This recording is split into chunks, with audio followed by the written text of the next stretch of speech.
was approaching where he should come out and retake his place on the council, although he wanted to do it on his own terms before anyone suspected he was still alive.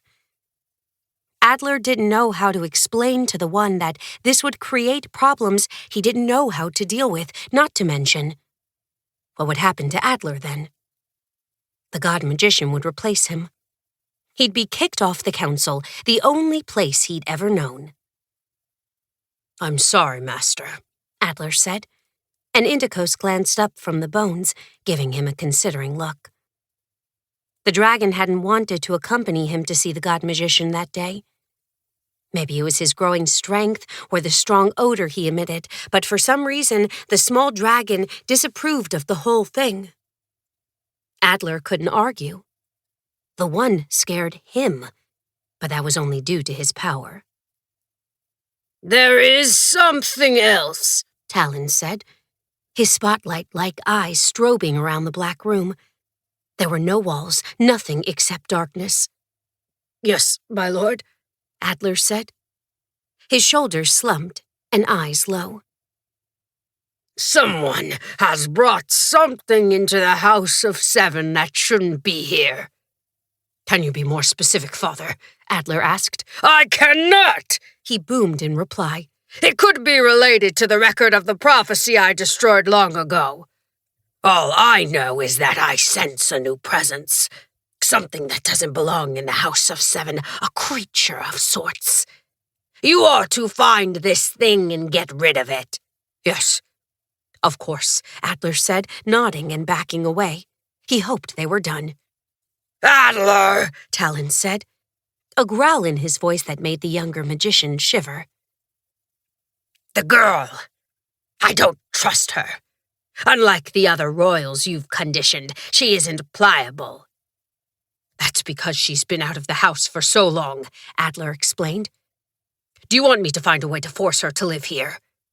Talon shook his head, his long white hair which trailed behind him, sweeping the discarded bones.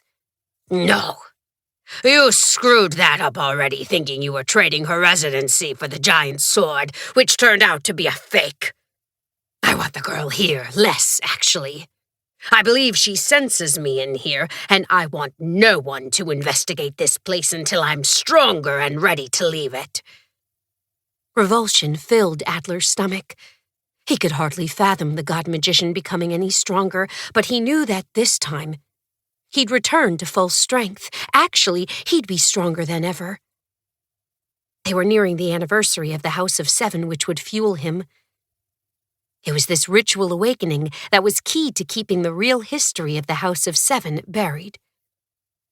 "Are you sure?" Adler questioned. "She shouldn't be able to see the Black Void. I've put up wards." "Which may not work for her," Talon said. "As you mentioned, she's been out of the house for a long time. She sees the world the way it is, rather than how you've conditioned the others to see things, although you've done a horribly poor job of that." Adler gritted his teeth. "I've given Olivia Beaufont cases that would detain her for a long time, or maybe even kill her."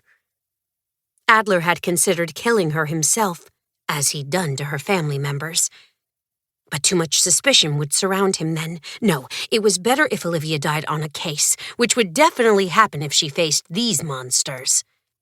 "You haven't tried hard enough," Talon cut in. "She has support from others," Adler explained. "It's made it difficult. My influence can only do so much on the council, where the power is supposed to be balanced among the members."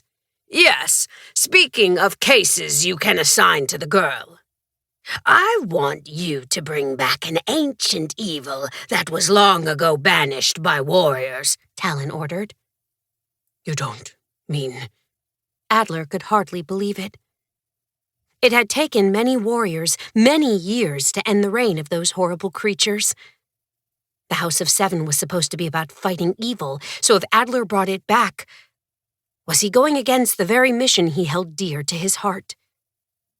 "You know exactly what I mean," the God Magician said, holding out his hand. In it appeared a small vial of blood. With shaking fingers, Adler reached for the vial.